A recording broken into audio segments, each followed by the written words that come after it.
Alright, y'all, Dragon Ball DAIMA Episode 2, To the Demon Realm with Glorio, just aired. You know, for the past week, and I'm gonna get to the review in a second, they did exactly what I thought they were gonna do with the wishes. Remember last week, so if you watch my review from last week, I said they're probably gonna have one wish and like BS their way out of a few more wishes. That's exactly what happened, and it's just pick up the phone because I called it, right? What they had the dragon do, they called the dragon, he's like, oh yeah, I only give 3 wishes for people like regulars, so the main cast basically, and what he did for Goma was a favor, and then he just dipped, like he took off. I'm actually not mad at that because at least they gave a reason. It's almost like it's not a plot hole per se, because you know Dende could have had the Dragon Balls change that, and that's what they're probably making you assume happened. So it's a good chain, a good, you know, like if for them to BS their way out of it, it's a good way to do it. For the first time, they actually played the intro animation, but I just really wanted to get that real quick out of the way that, you know, they BS their way out of the wish just like I thought they would. And yeah, I saw that coming a mile away. Also, I want to mention something. A lot of people have just been writing off DAIMA, not even from episode 1, but before that. But then people make something, they just say, oh, it's trash or something like that. Or they say it's the best thing ever. Now, in my reviews, I'm making a point to not, you know, say it's garbage or it's the best thing ever, because you haven't even seen where the story's gone yet, right? A lot of people just doing it for views, right? So when you see this fake outrage, just know it's probably for views. Like, how do you gauge a story based off of it's an ongoing story, right? It's like with Dragon Ball Super. Remember when people were so hyped about the Trunks arc, and then they saw the ending and they're like, wow, that was really kind of pointless, you know, especially since it's stuck between a 10-year time gap. But I digress, right? On to the episode. So they're talking with Neba and the rest of them. They kidnap Dende and bring him to the Demon Realm. They're like, if you want to use the Dragon Balls in the Demon Realm, you're going to have to beat the Tamagamis in a fight, right? So you're going to have to beat the Ball Guardians in a fight to get the Dragon Balls, right? So that's really cool. So, you know, there's definitely going to be fights against them. And because they turn into kids, for the adults, it's very similar to GT, where they understand the world and all that stuff. But for some reason, like, the babies, it's almost like, it's like Stewie from Family Guy, where they kind of speak in babylish, but Goten and Trunks were still able to understand each other. But it's a bit weird, you know, like, even Krillin mentions, he was like, oh, like, we're not kids, we just been tinified or made small, but Goten and Trunks seem to have regressed mentally, so, you know, yeah, that happened. Like, alright, so, yeah, I'll see where this goes. We'll see where this goes, alright? And then I also noticed one thing about the design for Mr. Popo. I remember thinking, because I draw a lot, and y'all know that. I remember seeing like sketches, like rough sketches that Toriyama did for Mr. Popo's design, and these horns look reminiscent. And maybe I'm gonna make a video for the Easter eggs video coming out later this week. I'm gonna make a video about that. There's definitely something about this design. Goma and Degetsu end up kidnapping Dende, like I mentioned earlier, to make him a hostage, like Raditz did for Gohan, right? So there's a lot of things like, and of course, like I mentioned in one video, that a lot of Dragon Ball post Z, like post Cell Arc of Z, it's all just one big nostalgia trip. So it's like a lot of callbacks. Super was pretty much Dragon Ball callback the series, right? Dragon Ball nostalgia is what it could have been called, you know what I'm saying? Or Dragon Ball Z nostalgia, right? And then like there's a really funny scene. So when Krillin's talking and they make fun of him being short again, he's like, oh no, I got small. And then they're like, bro, you've always been small. Like, what are you talking about? And then after the Kaioshin tells Goku about the presence he felt on the temple, Goku, he immediately goes to check it out, but he isn't used to his new body, so he like just falls onto a food court trying to fly there. And this almost reminds me of GT when he was trying to teleport on Planet Omega with Pan and Trunks, and you know, they just ended up falling on their heads, bro. So it's like a lot of this stuff, like you can tell they definitely watched GT. Of course they watched Z and Ball, but a lot of this, like if you couldn't tell already, they're taking a lot of this stuff from GT.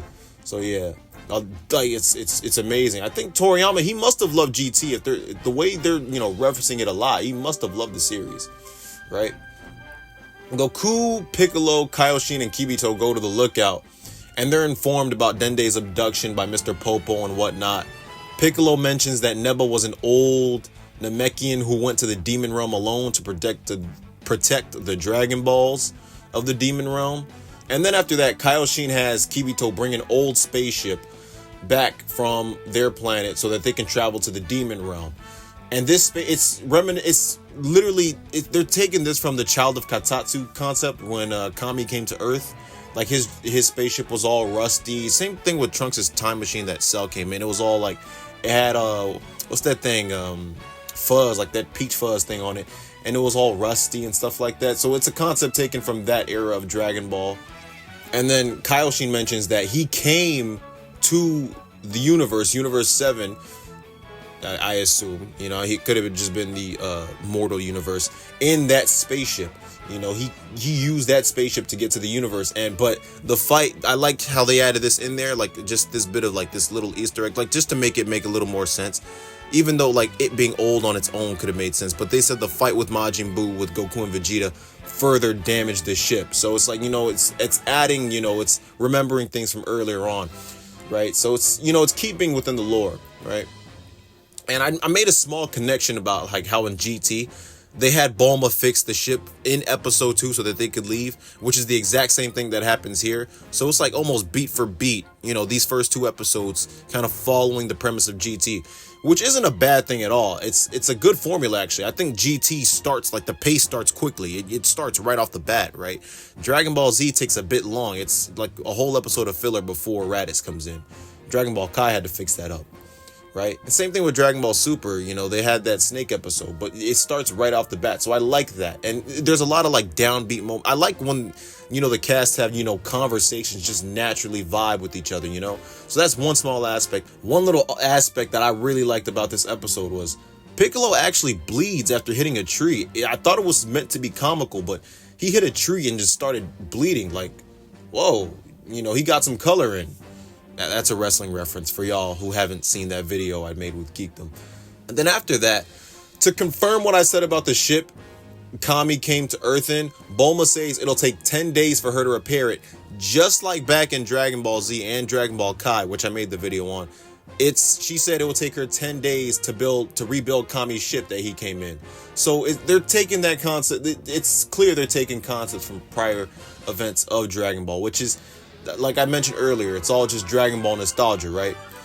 So 2 days pass and Goku's thinking he can fly again, but he kicks and he realized his kicks have no reach, just like in the 21st Budokai against Jackie Chun, which is another callback, right? So to make up for his lack of reach, Goku goes to find his Nyoibo from Karin, which is, he's called Korin in the dub, but his name is Karin, right? So he goes there, but before that happens, they actually reveal another, little plot point that not all pointy-eared people are from the demon realm. So Mr. Popo in this case could be excluded, but I mean, he has horns now, as a kid. But they reveal that demons, and this is what I was bringing up earlier, long ago, right? The demons from the demon realm, they wanted freedom. So they left the demon realm to rule other worlds, but they put a stop to that, which is why now, Degetsu and Goma, they needed permission to leave the demon realm, right? So they make a point to talk about that. So then after that, Goku is told, by Karin that he gave his Nyoibo, the power pole, to Muten Roshi, or Roshi, Master Roshi in the dub, which isn't actually his name, it's a title. And so he goes there, gets his freaking stick from, which was just hanging on his laundry, right? All that to find out he was using it as laundry. He goes back up and he does that thing that y'all saw in the trailer with the Nyoibo, where he's like spinning, using, like just going crazy with it. Just shows everybody, how he still got it, basically. And then while they're eating again, they're dropping more plot point. This episode was very exposition heavy, and I'm not mad at that. They're still setting up the story. So it's either have them set up the story now and have it make sense later, or have none of it make sense, and then it's just terrible story, right?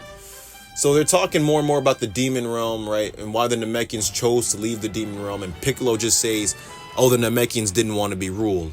But it's funny he says that because they love to rule other people. Like, I'm looking at you, Dende and Kami, right? But then out of nowhere, Glorio shows up, right? So he shows up, he comes out of nowhere from space and tells them, yo, like, Goku, come with me. He's real direct, and I like how direct he is. Like, Goku, you gotta come with me. Piccolo straight up, like, he doesn't even sense any, malice coming out this guy, which is strange, because for some reason it's almost like they're sowing seeds that Glorio's gonna betray them in the future.